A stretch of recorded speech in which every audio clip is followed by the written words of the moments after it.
नमस्कार देवी सज्जनों, आप देख रहे हैं कैसा तांडव जो कि हो रहा है right here in Dubai world pro wrestling hub में। आप सबका स्वागत है। अगला मुकाबला women's 70 kilogram. We've got Bulgaria and Poland head on head. Mimi Harisova from Bulgaria against Poland's Monika Skiba. But before that, ladies and gentlemen, we've got our very own in-ring announcer. Take it away, Carlos. All right, ladies and gentlemen, what a way to start the night, and we will continue our historic show from Dubai.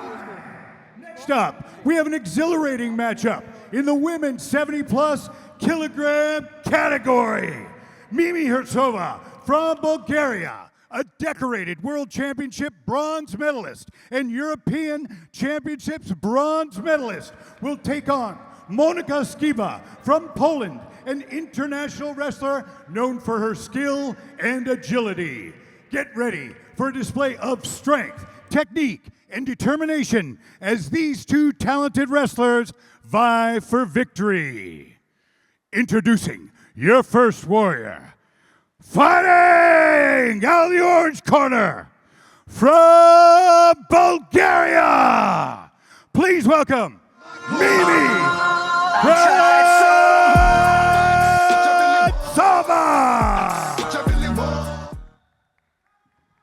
And let's welcome her opponent, fighting out of the green corner from Poland. Please welcome Monika Skiba.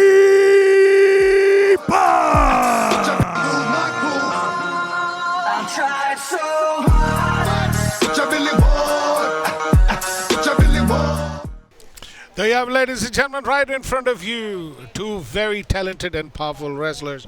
ये एक मुकाबला है जो कि होने जा रहा है मोनिका स्कीबा और हरित्सोवा। यूरोपियन चैंपियन रही हैं, वो ब्रॉन्ज मेडलिस्ट लिया है उन्होंने।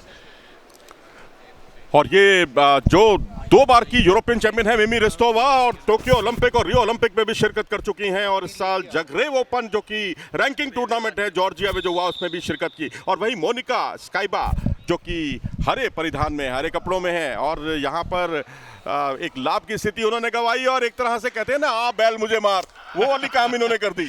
हमने देखा कि मिमी आते ही एकदम से हावी हो गई हैं और मोनिका को थोड़ी टेंशन लग रही है इस हिसाब से। हालांकि बेल्ट में देखा जाए तो मोनिका थोड़ा ज़्यादा भारी भरकम लग रही है उनसे। लग जरूर रही है, लेकिन अंतर्राष्ट्रीय प्रतियोगिताओं के अनुभव को देखें तो भारी भरकम मिमी है, लेकिन आप दिखने में आप जो बात कर रहे हैं तो उसमें निश्चित तौर पर आपने बिल्कुल सही कहा। और ये 4-0 की महत्वपूर्ण बढ़त है, और यहाँ पर भारंदाज लगाने का प्रयास करते हुए पहले एक छोर से प्रयास किया था, फिर दूसरे तरफ से उन्होंने प्रयास किया बिना किसी जद्दोजहद के। और यहाँ जो ये मानना होगा कि जैसा कि मोनिका जो शुरू में आक्रमण करती हैं और वहीं जवाबी हमले बोलने में सिद्धस्त मानी जाती है रेस्तोवा। अभी देखना होगा कि 6 राउंड है और ये तो अभी पहला राउंड ही शुरू हुआ और उसके हम भी मध्यस्थ में पहुंचे। इन दोनों रेसलर्स के दिमाग में समय पर क्या चल रहा होगा आपके हिसाब से? देखिए, मिमी तो अपना जो अंतर्राष्ट्रीय अनुभव है, सफलताओं की गठरी है, उसको पूरी तरह से और कस ली होगी उन्होंने। और वहीं जो मोनिका है, मुझे लगता है कि मोनिका को अब अच्छे डिफेंस पर ध्यान देना होगा, क्योंकि वो 4 अंक गवा चुकी हैं, कोई जद्दोजहद देखने को मिली नहीं, तो अब उनको यहाँ पर अपनी स्ट्रेटजी में बदलाव करना होगा। लेकिन यहाँ अपने रक्षण के इम्तिहान में पूरी तरह से 100 में से 100 अंक, पर उन 100 में से 100 अंक के साथ आपकी जो पॉइंट्स तालिका है उसमें कोई इजाफा हो नहीं रहा है। वो तो ठीक है आपकी बात, लेकिन ये भी तो सच है ना कि अगर मान लीजिए यहाँ 6-0 की जगह पर 10-0 का स्कोर होता तो 6-0 10-0 से बेहतर स्कोर है उनके लिए। ये तो है। Well, ladies and gentlemen, as you can see, it's not neck on neck because slowly we've got Mimi taking the position or towards the winning side. एक बार फिर से हमने देखा कि मोनिका स्कीबा फिर से डिफेंसिव पोजीशन में इस समय पर बैट पर लेटी हुई हैं। जैसा कि हमने कहा कि ग्राउंड में डिफेंस और अटैक बहुत अच्छा है मिमी का, और जब कभी मौका मिलता है तो ये चूकती नहीं है और अंक पर अंक बटोरती चली जाती हैं। और ये इनके खेल की सबसे बड़ी खूबी है, खींच मारना इनका बड़ा पसंदीदा दाव है। देखना यहाँ पर उसका कैसा मुजाहरा करती हैं और कर भी पाती हैं अथवा नहीं। जगह बहुत ही शानदार तरीके से एक बार फिर से प्रॉब्लम में आई थी मोनिका, पीठ उनकी लग गई, लेकिन लगते लगते एकदम से वो घूम गई एंड मौके पर, इसलिए उनके खेमे में इस समय पर हम देख सकते हैं कि एक थोड़ी सी रिलीफ ज़रूर होगी, sigh of relief for Monica because she was in the danger zone right now. Standing position से जब आप गिराते हैं नियमानुसार और आप डेंजर पोजीशन पर गिराते हैं तो आपको 4 अंक मिलते हैं। वो 4 अंक की टेक्निक देखने को मिली, इसीलिए स्कोर बोर्ड इतना ज्यादा एक तरफा दिखाई दे रहा है। 13-0 का स्कोर। मौके का फायदा उठा रही हैं इस समय पर मिमी, अपनी शैली को उन्होंने बहुत ही बढ़िया तरीके से इस समय पर, देखिए प्रॉब्लम में एक बार फिर से पड़ गई है मोनिका, एक बार फिर से, लेकिन अंत हुआ पहले राउंड का। जान छूटी मैं कहूंगा, तो सोच रही होगी मैं यार जल्दी से जल्दी ये राउंड खत्म हो और मेरी जान छूटे, दूसरे राउंड में मैं अपनी स्ट्रेटजी बनाऊं। अब उस स्ट्रैटेजी के लिए देखते हैं कि कोच साहब उन्हें क्या हिदायत देते हैं, क्योंकि इस समय पर देखा जाए तो पूरी तरह से हावी हैं इस समय पर मिमी, और देखा जाए तो 3 ही मिनट हुए हैं, लेकिन जिस तरह से हम रेसलर्स की तरफ देखते हैं तो लगता है कि काफ़ी जोर लग रहा है एकदम से। और we are on the highlights right now. Joshi साहब इसके बारे में बताइए, देखिए कितने शानदार तरीके से कोशिश तो की थी लेकिन कामयाबी नहीं मिली। पहले नेल्सन करना चाह रही थी, फिर खेमे की पोजीशन बदली, लेकिन दोनों ही मंसूबों में कामयाब नहीं हुई और अपना मौका ताड़ा था मिमी ने, और यहाँ पर अंक बटोरती चली गई। जैसा कि हमने एक्शन रिप्ले में देखा, कोशिश कर रही हैं लेकिन वो कोशिश कामयाब नहीं हो पा रही है। तो अभी देखते हैं कि इस समय पर कोच साहब उन्हें किस तरह की हिदायत देते हैं। शुरुआत होने जा रही है अगले राउंड की। देवेंद्र सज्जनों ध्यान दीजिएगा इस मैच की ओर, क्योंकि यहाँ पर एक बहुत ही अहम मुकाबला चल रहा है। एक बार फिर से रेफरी देख रहे हैं कि किसी तरह का कोई फिसलने वाला पदार्थ तो नहीं लगा है। मैं तो ये कहूंगा कि मोनिका को अब देखना चाहिए उनकी कमजोरी क्या है, तकनीकी कमजोरियां क्या है मिमी रेस्टोवा की, क्योंकि हर रेसलर कोई ना कोई कमजोरी जरूर छोड़ता है और उनकी कमजोरी यही है जो हमने प्रो रेसलिंग लीग में भी देखी और तमाम आयोजनों में देखी है, अंतर्राष्ट्रीय प्रतियोगिताओं में देखी है। लेग डिफेंस बहुत अच्छा नहीं है मिमी का, लेकिन मुझे लगता है कि ये ऊपर से जो अटैक कर रही हैं उनकी बजाय अगर ये लेग अटैक करेंगी तो शायद इनके लिए ज्यादा उपयोगी साबित हो सकता है। एक ही ऑप्शन है जिसके बारे में कि वो कोशिश जरूर करेंगी, लेकिन अभी तक कामयाब नहीं हो पाई है। एक बार फिर से एक बार कोशिश करते करते रह गई वापस डिफेंसिव पोजीशन में। देखिए आप अटैक कितना भी अच्छे धमाकेदार तरीके से करें, अगर आप उसको अंजाम तक नहीं पहुंचा पाते तो उसका कोई मतलब नहीं है। अब जैसे होता है ना हॉकी और फुटबॉल में, आपने बहुत अच्छी ड्रिबलिंग की पर गोल ही आपसे नहीं हो पाया, वही कुछ यहाँ हो रहा है। जी हाँ, लेकिन दाव पर लगा है इस समय पर एक ऐसा प्राइज जो कि है जीत का, विजय होना हर एक रेसलर चाहता है। कोशिश की है लेकिन वो कोशिश कामयाब नहीं हो पाई है मोनिका की। 14 अंकों से आगे हैं मिमी इस समय पर। एक बार फिर से मुश्किल में डालने जा रही हैं मिमी मोनिका को।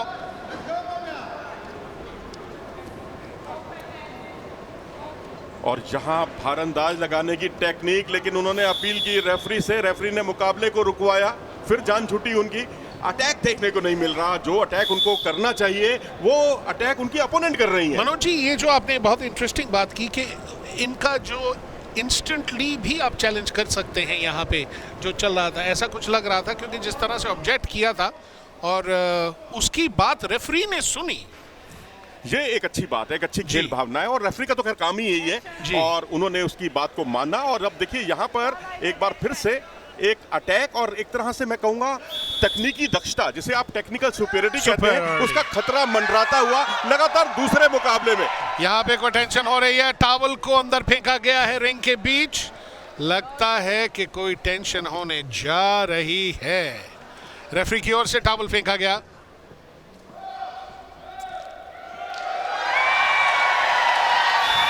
दर्शकों में बड़ी जबरदस्त उत्तेजना और एक तरह से वो चीयर अप कर रहे हैं पोलिश खिलाड़ी को, मोनिका स्काइबा को, कि यहाँ अटैक करें। और यहाँ देखिए अब काफी जद्दोजहद देखने को मिल रही है, लेकिन मैं समझता हूँ कि यहाँ जो गैप है उन गैप का लाभ उठाएं, पट लगाने की कोशिश सही आपने जैसे कहा, बिल्कुल टांगों की ओर प्रहार करने की कोशिश थी उनकी, लेकिन कामयाबी नहीं मिली।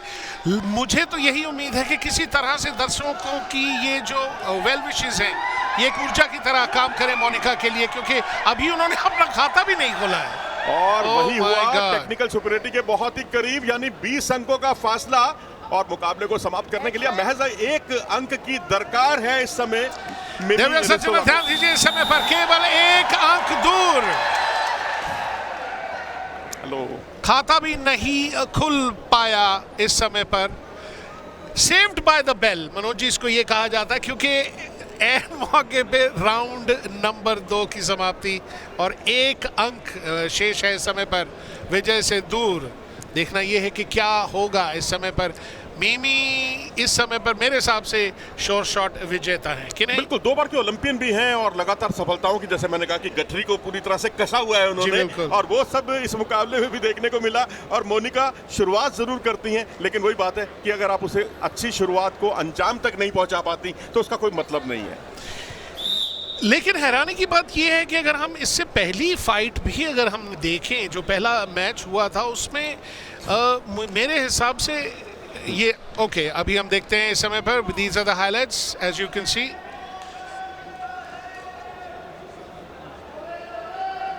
देखिए, अटैक था मोनिका का, फायदा उठाया मिमी ने। दूसरे की ऊर्जा को अपनी फायदे में कन्वर्ट करते देखा है मैंने। जैसे कि मतलब ये है कि अगर आप पे कोई जोर आप लगाती हैं तो उस जोर पे आपका कंट्रोल भी होना चाहिए। Round number 3 it's on its way. 1 अंकों से दूर है इस समय पर मिमी। देखना यह है कि कितनी जल्दी वो अंक ऊर्जा के साथ बटोरती हैं। कोशिश कर रही है मोनिका इस मैच में वापस आने की। हो पाएगा ये देखना बहुत ही इंटरेस्टिंग होगा। लेकिन लगता है एक बार फिर से खतरे के बादल मंडरा रहे हैं इस समय पर मोनिका के खेमे में। मुझे लगता है आपकी बात सुन ली उन्होंने मिमी ने, और जोश में आई, और जोश में आने के साथ ही मुकाबले का समापन कर दिया उन्होंने टेक्निकल सुपीरियरिटी के आधार पर। और नियमानुसार 21-0 का जब अंतर हो जाता है, मुकाबले को वहीं रुकवा दिया जाता है।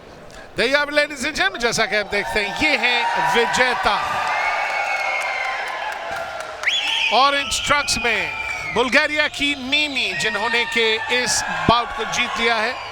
इंटरेस्टिंग बात यह है कि जब ये लीग शुरू होने जा रही थी तो सब मैं ये सोचा 21 अंक कैसे बना पाएगा कोई, लेकिन हाथ कंगन को आरसी किया और पढ़े लिखे को 21 अंक किया। बिल्कुल वजह फरमाया आपने, क्योंकि जब रेसलर ओलंपियन हो, 2-2 बार का ओलंपियन हो और तमाम प्रतियोगिताओं में शिरकत की हो, अब देखिए जिस तरह से उन्होंने अंक बटोरे हैं, बहुत ही काबिले तारीफ है। अटैक जरूर किए मोनिका ने, लेकिन बिना किसी लाभ की सहजता के साथ पीछे आई। पोजीशन लेना बहुत जरूरी होता है, तभी उन्होंने 2 अंक बटोरे। अब यहाँ देखिए एक बार फिर से उन्होंने दबोचा, और दबोचने के साथ खींच मारना उनका पसंदीदा था, जैसा कि मैंने आपको कहा। और ये विजयश्री का ऐलान उनके पक्ष में। There you have it, ladies and gentlemen. We have a winner here in the house, and that is Skiba from Poland. There you have it, ladies and gentlemen. इसका हर कोने में और सोसाइटी के हर वर्ग में आपको रेसलिंग के फैंस मिले जाएंगे। आज दुबई में प्रो रेसलिंग हब की इस चैंपियनशिप के दुबई एडिशन को एंजॉय करने के लिए boxing legend MC Mary Kom खुद यहाँ पर मौजूद हैं और 2 मुकाबले वो देख चुकी हैं। मुझे बता रही थी कि सबसे ज़्यादा हैरानी की बात यह है कि जैसे ही 21 पॉइंट हुए मैरी, मैच खत्म और टेक्निकल सुपीरियरिटी पे खिलाड़ी जीत जाता है। Are you impressed? Very. Actually, this is my first time in my life ever, because, I have not seen in live in my pro or professional wrestling. I have seen only in television. Well, today it's very exciting, and I'm so impressed and I feel so good. Both men and women are doing very well. They play, very well. So I hope. But Mary, you should not complain because you are a powerful boxer yourself. You believe in finishing off your opponent in quick time, and that's exactly what these girls are doing. Especially Mimi, she just won it in 3 rounds. See, they just finished in 2 rounds or 3 rounds. Boxing, if I talk about boxing, we fought 3 rounds in amateur. Pro must be 5 rounds or more than also. But